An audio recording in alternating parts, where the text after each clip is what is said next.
Hello everyone दोस्तों, अगर आप एसएससी सीजीएल 2021 टीयर 2 के लिए प्रिपेयर कर रहे हैं या फिर एसएससी सीजीएल 2022 टीयर 1 के लिए प्रिपेयर कर रहे हैं या फिर किसी और एसएससी एग्जाम के लिए प्रिपेयर कर रहे हैं या ओवरऑल मैं कह दूं कि सीईटी के लिए आप प्रिपेयर कर रहे हैं और एजुकेटर्स को लेके आपके मन में कोई कंफ्यूजन है कि किस एजुकेटर से चुने, किससे पढ़ें, कैसे पढ़ें, कौन रिलेवेंट है कौन नहीं है, तो इस वीडियो को देखने के बाद आपके सारे कंफ्यूजन दूर हो जाएंगे। तो बिना देर किए शुरू करते हैं इस वीडियो को। दोस्तों, सबसे पहला और सबसे बड़ा कंफ्यूजन एजुकेटर्स के रिगार्डिंग और एक तरह से वो सबसे ज्यादा ओवररेटेड भी है, वो ये कि कौन से एजुकेटर सबसे बेस्ट हैं। अब इस क्वेश्चन को मैं ओवररेटेड इसलिए कह रहा हूं कि जितना इंपॉर्टेंस इस क्वेश्चन को मिलना चाहिए ना, उससे कहीं ज्यादा इंपॉर्टेंस दिया जाता है। इस वीडियो में मैं किसी भी एजुकेटर का नाम लेने वाला नहीं हूं क्योंकि जरूरत नहीं है, क्योंकि आज के वक्त में कोई एक दो एजुकेटर्स नहीं है जो कि अच्छा पढ़ा रहे हैं, कई सारे एजुकेटर्स जो कि बहुत ही अच्छा पढ़ा रहे हैं, बहुत अच्छा काम कर रहे हैं और आपको उनमें से एक चुनना है अपने कमियों के हिसाब से। अब चुनाव कंप्लीटली आपको ही करना है और आप ही को करना चाहिए, क्योंकि आपकी जो कमियां हैं वो आपसे बेहतर और कोई नहीं जानता है। इसीलिए कभी भी किसी और से ये मत पूछिए कि किस एजुकेटर को चुनूं, भाई कौन सा बढ़िया है कौन सा खराब है। तो अब बात करते हैं हम लोग कंफ्यूजन नंबर 2 की,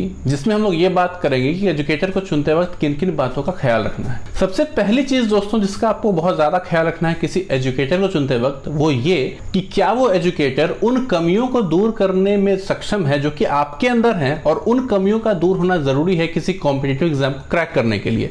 आपके अंदर जो भी कमियां आपने डिस्कवर की है कि मान लीजिए मेरा स्पीड काफी स्लो है, या फिर मैं क्वेश्चन को जल्दी नहीं पढ़ पाती हूँ, जल्दी पढ़ के समझ नहीं पाती हूँ, मेरा जो प्रोसेस है क्वेश्चन सॉल्व करने का काफी लेंदी होता है, या फिर मैं सिली मिस्टेक्स काफी कर देती हूँ, तो इस तरह के कुछ फ्लॉज, कुछ कमियां अगर आप अपने आप में डिस्कवर करते हो प्रिपरेशन से रिगार्डिंग, उसको अगर दूर करने में आपका एजुकेटर आपको हेल्प कर रहा है तो उसको आप सेलेक्ट कीजिए।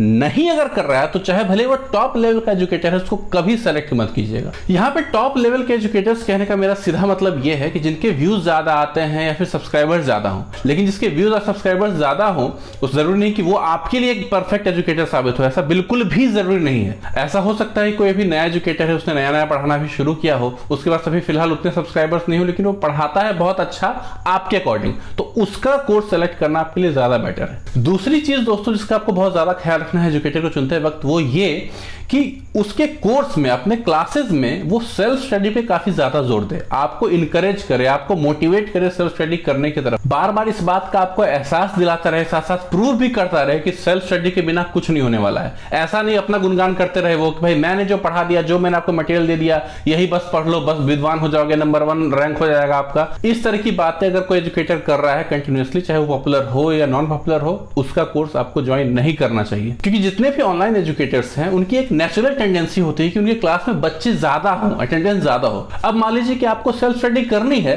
लेकिन क्योंकि उस टीचर ने कह रखा है कि मेरे हर क्लास में जरूर प्रेजेंट होना, 2 घंटा मेरा क्लास करना ही करना, तो ये अच्छी चीज नहीं है, क्योंकि self study is the most important thing. तो आपको उस एजुकेटर को चुनना है जो अपना स्वार्थ ना देखते हुए आपको इस बात का ऑनेस्टली एहसास दिलाता रहे बार बार कि self study is the most important thing, ये आपको करनी है, क्लास कीजिए या नहीं कीजिए, self study is more important. इस बात पे जो एजुकेटर स्ट्रेस डालता है वो एजुकेटर एक अच्छा एजुकेटर है। तीसरी चीज दोस्तों जिसका आपको ख्याल रखना है किसी एजुकेटर को चुनते वक्त, वो ये कि वो इररिलेवेंट ना पढ़ाए। कई बार ऐसा होता है कि एजुकेटर्स जो कैरिड अवे हो जाते हैं पढ़ाते पढ़ाते, बिल्कुल इजी चीज पढ़ाने में उनको मजा नहीं आता है, थोड़ा सा अच्छा क्वेश्चन आया, थोड़ा टफ क्वेश्चन आया तो उनको भी मजा आता है पढ़ाने में, कुछ नया कॉन्सेप्ट आया तो बच्चों को भी सीखने में मजा आता है, तो वो और मोटिवेट हो जाता है कुछ टफ कुछ नया पढ़ाने के लिए। वहां पे दोस्तों आपको एक चीज करना है कि आपको प्रीवियस ईयर क्वेश्चन, खास तौर से पिछले 3-4 साल में कितने कैसे क्वेश्चन आए हैं उस पर आपकी नजर होनी चाहिए। प्रीवियस ईयर क्वेश्चन आपको तकरीबन याद होना चाहिए। पिछले 3-4 साल के सारे क्वेश्चन नहीं मैं कह रहा हूं, लेकिन जो भी अच्छे अच्छे क्वेश्चन, थोड़े भी टफ क्वेश्चन, थोड़े भी नए पैटर्न क्वेश्चंस आए हैं, वो आपके दिमाग में बजते रहने चाहिए, ताकि कहीं भी आपको कोई क्वेश्चन अगर कोई करवा रहा है सॉल्व जो नया टाइप का है, तो आपको मैच करके देखना है कि यार वैसा क्वेश्चन आया था 3-4 साल से आ रहा है इस टाइप का क्वेश्चंस, तो क्या अगले एग्जाम में ऐसा क्वेश्चन आ सकता है, क्या आ सकता है, ये शायद आपका दिमाग डिटेक्ट ना कर पाए, किसी का दिमाग नहीं कर पाएगा, बहुत कम ही लोग हैं जो उतना विजुअलाइज कर पाएंगे क्या आएगा, लेकिन क्या नहीं आएगा, क्या इररिलेवेंट है एग्जाम के लिए, ये जज करना काफी आसान है। रिलेवेंट क्या है वो थोड़ा मुश्किल हो सकता है जज करना, लेकिन इररिलेवेंट क्या है ये आप तुरंत जज कर सकते हो। टीसीएस जब से आई है तब से वो एक सिमिलर पैटर्न का क्वेश्चन ही सेट कर रही है हर एग्जाम में, चाहे वो सीजीएल हो, सीएचएसएल हो, एमटीएस हो। कहने का मतलब कि लेवल में थोड़ा डिफरेंस है लेकिन पैटर्न बहुत हद तक सिमिलर है। तो इसीलिए फ्यूचर में भी जो आपके पेपर देखने को मिलेगा वो वैसा ही होगा जो पिछले 3-4 साल से टीसीएस पूछ रहा है। तो जिस भी पॉइंट पे लगे कि ये एजुकेटर इस टॉपिक को इररिलेवेंट पढ़ा रहा है या फिर इस टॉपिक में बेकार में बहुत ज्यादा डीप में जा रहा है, उसको वहीं पे कट कीजिए, उसको पढ़ने की बिल्कुल जरूरत नहीं है। बिल्कुल रूथलेस होकर आपको वहां पे क्लास स्किप करना है। होता क्या है कि प्रीवियस ईयर क्वेश्चंस वगैरह में इजी क्वेश्चंस देख देख के हम लोग थोड़ा बोर हो जाते हैं, तो हम लोग का मोटिवेशन भी हो जाता है, चलो भाई कुछ टफ पढ़ते हैं, कुछ नया पढ़ते हैं। तो इस क्यूरियोसिटी की वजह से हम लोग जो भी टीचर पढ़ाता है बिल्कुल इररिलेवेंट, टफ सब कुछ पढ़ने में लग जाते हैं, जो कि बिल्कुल भी गलत है। अभी मान लीजिए मैं आपको बताऊं कि एडवांस पोर्शन जो है खासतौर से ज्योमेट्री, उसके क्वेश्चंस आजकल इतने ज्यादा सिंपल आ रहे हैं आपके सीजीएल में या सीएचएसएल में या सारे एसएससी एग्जाम्स में, लेकिन फिर भी कुछ एजुकेटर्स हैं जो कि बहुत मुश्किल ज्योमेट्री क्वेश्चंस करा रहे हैं जिनका आप कोई औचित्य नहीं है, और बच्चे कर भी रहे हैं, उनको मजा भी आ रहा है। लेकिन वो जो मजा का वक्त है दोस्तों वो आपका वेस्ट हो रहा है, उसको वेस्ट मत करिए। जो प्रोडक्टिव है उस तरफ आपको ये एनर्जी लगानी है। अब दोस्तों जो एजुकेटर को चुनने का जो प्रोसेस है उसमें तो हम लोग काफी डिटेल में चले गए, काफी डिटेल में हमने एक चीज को डिस्कस किया, लेकिन एक्चुअल में एजुकेटर को चुनना ये एक बहुत ही छोटा पोर्शन होता है हमारे प्रिपरेशन का, हार्डली 10 से 20%। 80% depends on the rest of the things. आपने मॉक टेस्ट अटेम्प्ट किया है कि नहीं, प्रॉपर अमाउंट ऑफ जितनी आपकी जरूरत है, आपने प्रीवियस ईयर क्वेश्चन पे अच्छी खासी पकड़ बनाई है कि नहीं, आपने अपने कैलकुलेशन पे काम किया है कि नहीं, आपने अपना टेम्परामेंट इंप्रूव किया है कि नहीं। तो एजुकेटर का रोल हमेशा से काफी कम था, लेकिन हमेशा से इस बात को सबसे ज्यादा तूल दी जाती है। और आजकल का जैसा पेपर आ रहा है ना, उसमें तो और भी इंपॉर्टेंस कम हो गया एजुकेटर का, जैसे जैसे क्वेश्चन आ रहे हैं। एजुकेटर को सेलेक्ट करने का एक छोटा सा क्राइटेरिया होना चाहिए कि मुझे अपने प्रिपरेशन में किसी की हेल्प थोड़ी सी चाहिए, इसके बेसिस पे आपको चुनना चाहिए किसी को एजुकेटर। हम लोग बिल्कुल गलत काम करते हैं, हम लोग सोचते ही हैं, हमारा वे ऑफ थिंकिंग ये होता है कि कोई एक ऐसा इंसान हो जो हमारा तैयारी करवा दे बैठे बिठाए, ये हमारा टारगेट होता है, और यही हम अपनी प्रिपरेशन की सबसे बड़ी गलती करते हैं। तो इसीलिए गलती से अगर थोड़ा बहुत नीचे ऊपर एजुकेटर भी आपने चुन लिया है तो उसको लेकर ज्यादा परेशान मत होइए बिल्कुल भी। आप ये मत सोचिए कि जा अगर थोड़ा सा और बेटर एजुकेटर होता तो मैं तो टॉप ही कर जाता, ऐसा नहीं है। उससे हार्डली आपका 1 से 2% इफेक्ट हो सकता है प्रिपरेशन मैक्सिमम। लेकिन अगर उसकी वजह से आप डिप्रेशन में चले गए, टेंशन लेने लगे, काफी ज्यादा आप कंफ्यूज रहने लगे, तो इसके वजह से जो बाकी 80 to 90% आपका प्रिपरेशन होने वाला था वो इफेक्ट हो जाएगा, और फिर आपका सिलेक्शन नहीं होने की प्रोबेबिलिटी बहुत ज्यादा बढ़ जाएगी। आपको यहाँ पे कहेंगे कि भाई मेरा सिलेबस भी पूरा नहीं हुआ है, अब तब भी तुम बोलोगे कि एजुकेटर की इंपॉर्टेंस नहीं है। नहीं है, एजुकेटर की एक्चुअल में सिर्फ वही इंपॉर्टेंस है कि वो आपका सिलेबस कंप्लीट करवा दे, लेकिन हम लोगों का एक्सपेक्टेशन कंप्लीटली गलत होता है।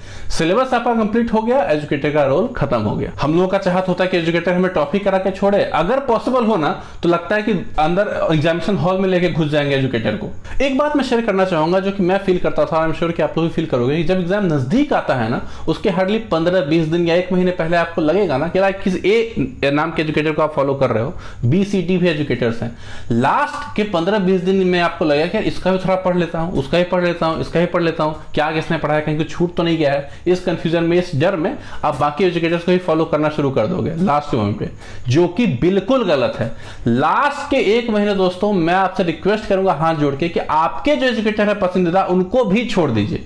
लास्ट का 15 से 20 दिन मिनिमम अपना हाथ को फ्री करने में आपको टाइम देना है। कंप्लीट प्रैक्टिस, कंप्लीटली आपका हाथ फ्री होना चाहिए। आपका एक एक क्वेश्चन कैसे देखना है, कैसे डील करना है, कैसे सॉल्यूशन लाना है, ये आपके दिमाग में तभी क्लियर होगा जब आप अपने हाथ से प्रैक्टिस करोगे। लेकिन हमारा क्या होता है, इतना गंदा आदत लग चुका है कि प्रैक्टिस भी चाहते हैं एजुकेटर ही करवा दे। अब दोस्तों एजुकेटर के बारे में इन सब बातों के बाद आखिर में एक बहुत इंपॉर्टेंट बात मैं कहूंगा, जो कि शायद सबसे इंपॉर्टेंट है। जिस भी एजुकेटर को आप चुनो ना, उस पर भरोसा करो।